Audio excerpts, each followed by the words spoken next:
네, 여러분 반갑습니다. 또 온라인으로 드리고 계신 동거님들도 반갑습니다.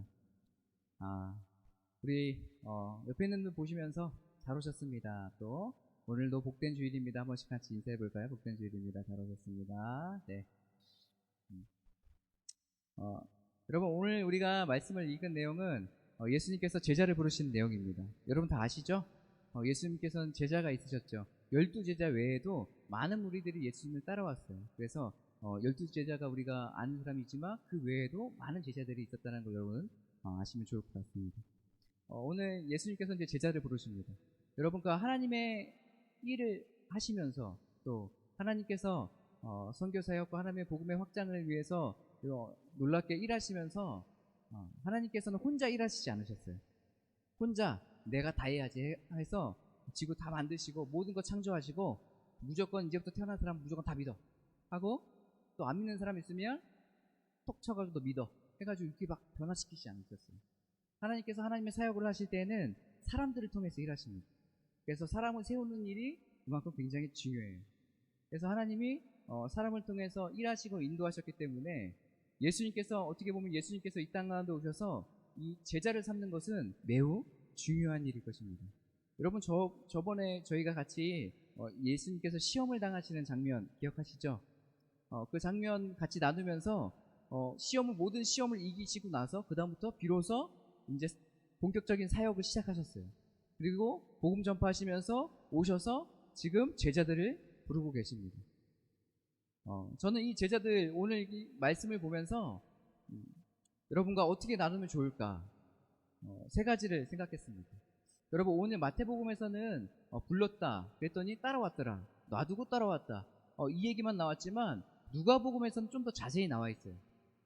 많은 분들이 예수님의 말씀을 들으려고 막 찾아옵니다. 막 찾아오는데 예수님께서는 점점 뒤로 밀리시는 거예요. 너무 많으니까. 그래서 어디로 올라가시냐면 그때 마치 그 해안가에 베드로의 배가 있었는데 그 배에 올라가셔서 설교를 하시죠. 그리고 많은 사람들이 그 말씀을 듣습니다. 그리고 나서 이 설교를 듣고 나서 예수님께서 베드로와 있던 사람들에게 저기 깊은 데에 가서 그물을 던지라 오늘 찬양했던 것처럼요 했더니 베드로가 뭐라고 얘기하냐면 우리가 하나도 잡은 건 없다. 밤새도록 했는데 한 마리도 못 잡았다. 그런데 내가 말씀에 의지해서 가서 그물을 내려서 가보겠다. 이렇게 얘기해요. 그래서 베드로가 바다로 가서 깊은 데서 그물을 던져요. 그리고 물고기를 잡습니다. 그 물고기가 몇 마리라고요? 153 153마리라고 이야기하고 있습니다. 성경은. 그리고 나서 예수님께서 베드로에게 말씀하신 거예요.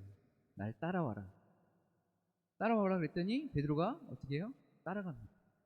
그리고 더 놀라운 것은 베드로가 그 모든 것을 경험하고 나서 예수님께 말씀하는 거예요. 예수님 제가 죄인입니다. 예수님을 만나고 예수님의 말씀을 듣고 또 예수님께서 놀라운 기적과 이사 나를 통해서 일하신 것을 보고 이분은 보통 사람이 아니구나 생각했어요. 그리고 예수님한테 저는 죄인입니다 라고 고백하는 거예요. 여러분 우리가 정말로 예수님을 만나고 우리가 그 예수님을 경험한다면 우리 삶은 어떻게 됩니까? 내가 죄인인 것을 명확히 알게 되는 거예요. 여러분 예수님을 가까이 만나면 만날수록 그런 거 느끼지 않으세요? 이 예수님을 만나는 것은 어떤 것 같은 거냐면 내 방이 마음 안에 내 방이 있어요. 근데 내 마음은 깜깜한 거예요. 그래서 뭐가 있는지 얼마나 더러운지 잘 몰라요. 근데 예수님이 오셨어요. 내 방에 들어오셔서 예수님이 빛이신 예수님이 내 방을 들어가는 곳곳마다 내 방이 이제 환하게 보이기 시작하는 거예요. 그래서 이 내 방이 도대체 내 상태가 어떤지를 그때 이제 알기 시작하는 거예요. 예수님이 내 방에 더 구석구석 오시고 더 가까이 오시고 더 깊이 오실수록 나의 상태를 정확히 알 수 있습니다. 오늘 베드로가 예수 그리스도를 만나고 나서 그가 죄인이라고 고백해요. 예수님 뭐라고 말씀하세요? 나를 따라오라고. 그리고 어떻게 합니까? 반응합니다. 따라가요. 여러분 제가 여러분과 같이 나누고 싶은 건 제자의 삶입니다. 그러면 우리가 예수님을 제자의 삶을 살아가려면 어떻게 살아가야 될까? 그 첫 번째는 내 중심의 삶에서 하나님 예수님 중심의 삶을 살아가야 돼요. 지금까지는 내가 원하는 것 내가 하고 싶은 것 내 정욕대로 여러분 지금까지 일을 하면서 세상에서 기쁨을 찾으려고 하셨다면 이제는 제재된 삶은 내 중심의 삶에서 예수님 하나님 중심의 삶으로 바뀌는 것이에요. 그래서 하나님께서 세상을 어떻게 바라보는지, 나를 어떻게 살기 원하시는지를 명확히 알고 그대로 행동하는 사람이 제자의 삶입니다.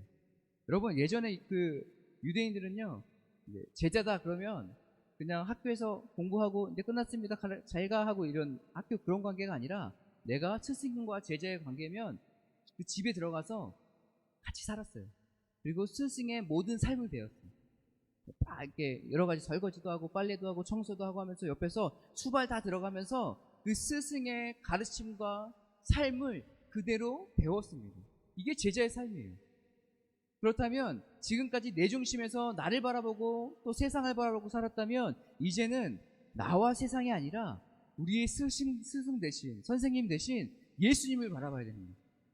그리고 예수님과 함께 날마다 동행하면서 예수님께 모든 것을 우리의 삶을 드리면서 하나님, 내가 어떻게 하면, 어떻게 살면 내가 정말로 하나님께서 기뻐하신 복음을 들은 그런 사람으로 살아갈 수 있겠습니까? 날마다 고백하면서 그렇게 살아가야 되는 것이에요. 그래서 우리는 예수님과 함께 동행하며 예수님의 삶을 우리가 배워야 돼요. 이것이 제자된 삶입니다. 그렇다면 두 번째 여러분 같이 나누고 싶은 건, 그러면 예수님은 도대체 어떻게 살아가셨을까요? 도대체 예수님은 어떻게 사셨나요? 혹시 아시는 분 계세요? 저는 그 예수님 하면 생각나는 게, 우리가 보통 생각나는 게 뭐죠? 예수님 하면 십자가예요. 십자가. 할렐루야. 예수님께서 이 땅 가운데 오신 목적이 있어요. 그 목적은 뭐냐면 우리랑 잘 먹고 잘 놀고 잘 지내려고 오신 것이 아니라 이 땅 가운데 오셔서 우리의 죄를 위하여 우리를 구원하시려고, 살리시려고 십자가에 못 박혀 돌아가시고 부활하셨어요. 이 사건을 통해서 누구든지 예수님을 믿는 자마다 구원받는 것 아니겠습니까? 그래서 예수님께서 이 땅 가운데 오셔서 제일 중요한 하나의 일이 있다면, 사명이 있다면 그건 십자가였어요. 그래서 예수님께서는 뭐예요? 십자가를 지고 가셨어요. 그리고 여러분의 십자가는 뭡니까? 우리가 보통 막 교회에서 얘기하잖아요. 야, 십자가를 지고 가야 됩니다 라고 얘기하잖아요. 그렇죠? 그때 우리는 다 어떻게 해요? 아멘으로 화답하죠. 그러면 여러분의 십자가는 뭡니까?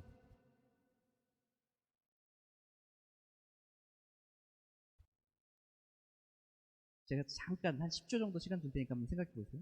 여러분 각자의 십자가는 뭐예요? 예수님께서 우리를 십자가를 지고 가라고 말씀하셨는데, 그럼 나는 어떤 십자가를 지고 가고 계십니까? 막상 생각하려니까 어렵죠. 네. 저도 아멘 아멘은 했지만, 내가 그러면 내 십자가는 도대체 뭐지? 십자가 목걸이라도 들고 다녀야 되나? 그런 생각. 그런데 제가 어느 날 한 목사님의 설교를 들었어요. 그 설교를 들었는데 그 목사님께서 이 십자가에 대해서 설명하면서 뭐라고 설명하셨냐면, 한마디로 이렇게 다른 사람의 연약함을 짊어지고 가는 삶. 이 십자가는 내 중심의 삶이 아니라 다른 사람의 연약함을 짊어지고 가는 거예요. 바꾸니까 생각해 보니까 정말 그런 것 같더라고요. 그러면서 예수님께서 십자가를 지고 가신 것을 다시 한번 조명해서 봤어요. 그랬더니 예수님께서는 어떤 거죠? 예수님의 십자가는 죽을 수밖에 없는 우리의 죄를 위해서 대신 짊어지고 가신 거예요. 우리의 연약함을 대신 예수님께서 짊어지고 감으로 말미암아서 우리가 구원받게 되는 거예요. 우리가 도움을 받게 되는 거예요. 이것이 우리의 십자가. 너무 어렵고 너무 거창하게 여러분 생각 안 하셔도 돼요. 우리가 이번 주에 묵상했던 스데반처럼 꼭 순교해야 돼, 이런 건 아닙니다. 하지만 우리가 십자가를 지고 가는 것은, 분명한 것은 다른 사람의 연약함을 짊어지는 거라는 거예요. 예수님께서 그렇게 하셨듯이. 그러면 우리 일상생활에 우리가 어떻게 적용해서 할 수 있을까요? 제가 예전에 저 고등학교 농구를 엄청 좋아했거든요. 지금처럼 이렇게 뚱뚱하지 않고 날씬했습니다. 그렇기 때문에 막 농구도 날렵하게 했어요. 그래서 이렇게 동네 같은 데 보면 공원에 농구 골대 한 3개 정도 있고, 거기서 막 길거리 농구하고 모르는 사람들 이렇게 3대3 해가지고 막 이렇게 돌아가면서 막 게임하고 막 그랬었거든요. 그만큼 이제 농구를 되게 좋아했는데, 농구를 하고 나서 너무 힘들고 지친 거예요. 땀도 많이 나고. 그래서 이제 집에 가려고 이제 버스를 이제 딱 탔는데, 버스 자리가 하나가 있어요. 그래서 자리에 앉았어요. 앉았는데, 다음 역에 누가 왔냐면 어떤 할머니가 타셨더라고요. 여러분 또 할머니가 타시면 여러분 어떻게 하시겠어요? 저라면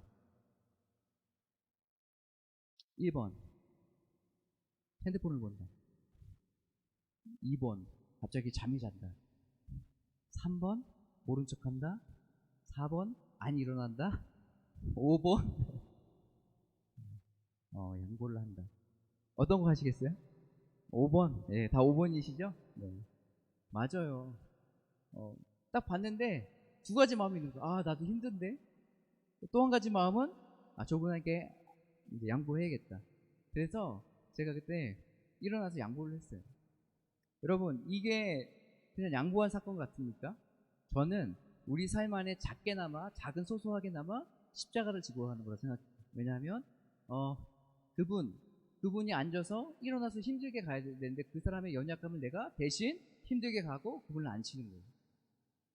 여러분 너무 어렵게 생각하지 않으셨으면 좋겠어요. 꼭 내가 순교해야지 내가 십자가를 지고 가거나 내가 어렵고 힘든 일하고 거창한 일하고 해야지 내가 십자가를 지고 가는 것이 아니라 우리 일상생활에 여러분 삶 가운데 소소한 거에 하나님께서 주신 작은 것 하나에 여러분들이 마음을 쏟아서 그것을 다른 사람을 도와주고 또 섬겨주고 사랑해주고 또 나눠주는 삶을 산다면 우리는 십자가를 지고 가는 삶을 살아요.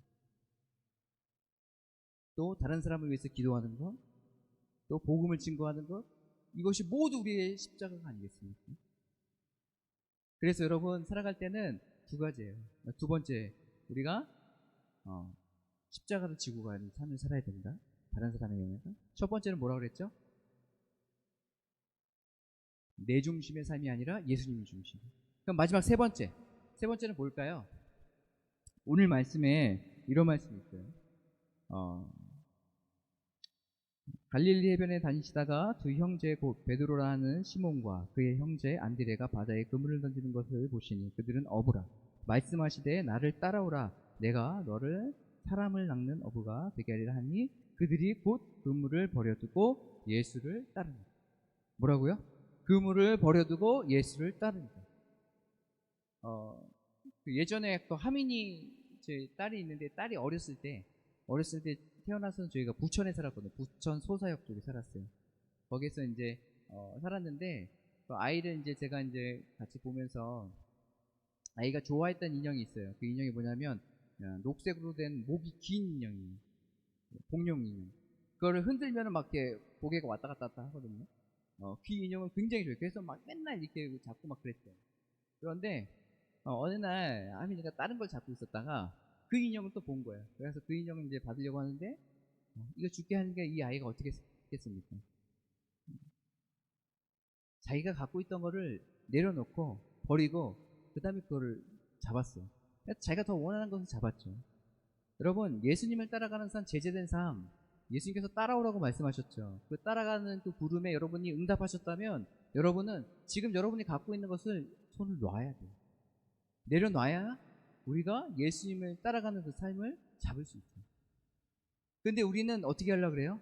이것도 잡고 저것도 잡고 예수님도 잡고 싶어요.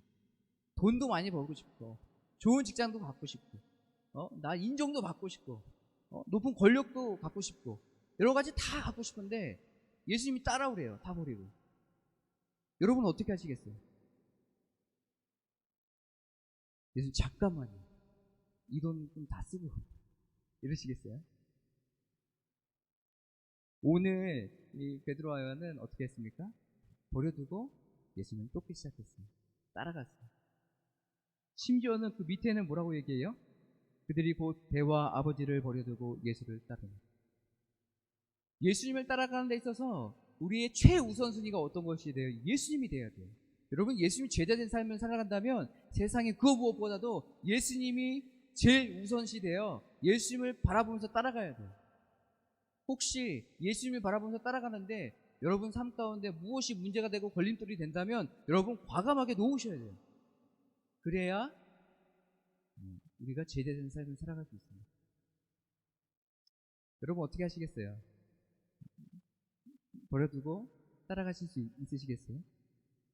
여러분 배를 버리고 그물을 버린다는 것이 얼마나 놀랍고 큰 겁니까? 이 사람들의 생계수단인데 근데 그것을 다 내려놓고 따라간다는 거죠. 저와 여러분이 참 제자가 되어서 예수님을 따라가길 간절히 소망합니다.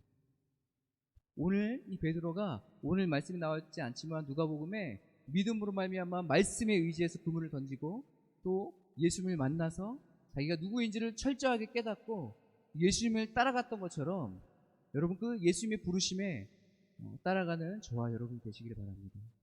오늘 이 시간에 같이 이 말씀 기억하시면서 찬양하며 주님 앞에 나가실까요? 전능하신 나의 주 하나님의 이 찬양 같이 부르시고 같이 기도하시겠습니다.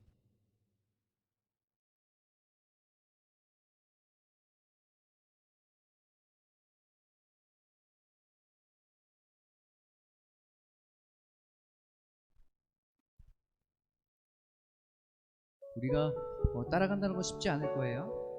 힘들고 어려울 수도 있어요. 때로는 모든 거 다 포기할 수도 있어요. 내가 더 누리고 싶은 삶, 내가 더 원하는 삶, 내가 더 갖고 싶은 돈, 그것을 내려놓고 가기는 쉽지 않죠. 그런데 그것을 내려놓기 시작하고 예수 그리스도를 만나기 시작하면 그보다도 더 놀라운 하나님의 은혜가, 기쁨이 우리 삶 가운데 있을 것입니다. 그것을 기대하고 소망함으로 우리 이 시간에 같이 찬양하며 주님 앞에 나가십시오.